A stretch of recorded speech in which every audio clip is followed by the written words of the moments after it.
Iya, terima kasih buat teman-teman yang mendukung video saya yang pertama, baik itu melalui subscribe dan menonton.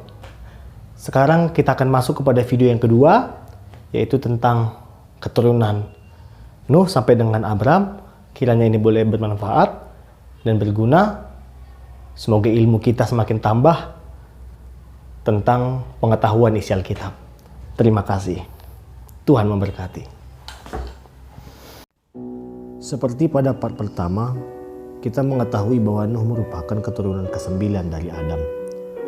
Nuh membuat bahtera dalam misi menyelamatkan ciptaan Tuhan dari bencana air bah.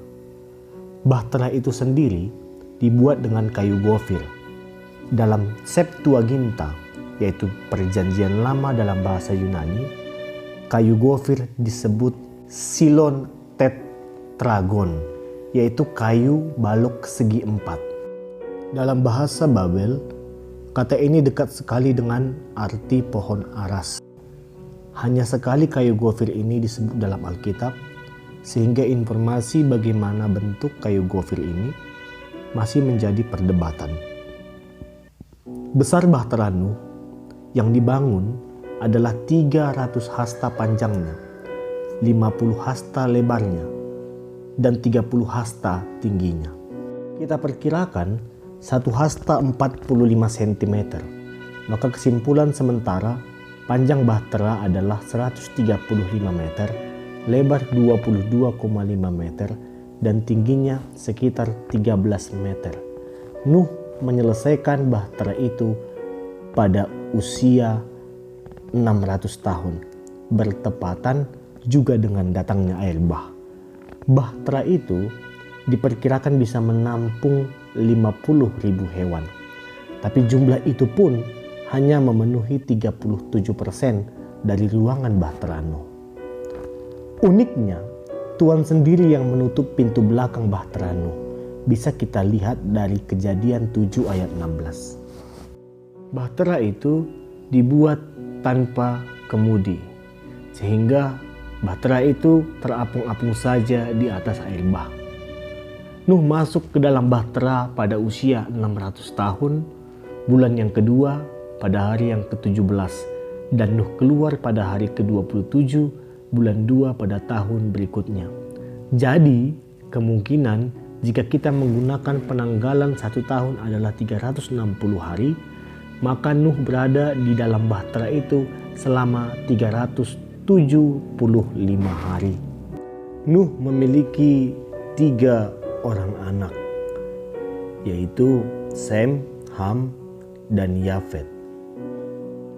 Nuh masih hidup setelah air bah selama 350 tahun, dan Nuh mati pada usia 950 tahun. Sem memperanakkan Arpakasad pada usia 100 tahun, yaitu 2 tahun setelah air bah. Sem hidup sampai usia 600 tahun. Elam dan Asyur tidak banyak informasi yang kita dapat, tetapi Elam dan Asyur adalah anak lelaki tertua bagi Sem, sekalipun Arpakasad yang diceritakan kelahirannya setelah peristiwa air bah. Lut pun juga tidak banyak kita ketahui informasinya tentang keturunannya. Sedangkan Aram hanya sedikit yang kita ketahui tentang keturunannya. Tetapi kemudian anak-anak Sem menjadi nenek moyang beberapa bangsa dan suku. Elam adalah suku besar yang mendiami wilayah Iran masa kini. Asyur menjadi sebuah bangsa yang pernah menguasai wilayah Mesopotamia Hulu dan sebagian Asia Kecil. Elam dan Asyur juga merupakan suku bangsa terkuat di dunia Semit. Elam dan Asyur menjadi suku dan bangsa terkuat di dunia Semit pada masa waktu 100 tahun ditulisnya Kitab Kejadian. Lut menerima gunung-gunung di Asyur dan yang di sekitar gunung itu hingga mencapai Laut Besar dan sampai mencapai sebelah timur Asyur saudaranya. Aram adalah nenek moyang dari Aramaean dari Mesopotamia Utara dan Suriah. Kemudian bagaimana keturunan Arpakshad? Arpakshad memperanakkan Shelah pada usia 35 tahun dan dia hidup sampai mencapai umur 438 tahun. Shelah memperanakkan Eber pada usia 30 tahun dan Shelah hidup sampai mencapai umur 433 tahun. Eber memperanakkan Peleg pada usia 34 tahun dan hidup mencapai umur 464 tahun. Lalu kemudian Eber memperanakkan Yoktan. Yoktan memiliki 13 anak.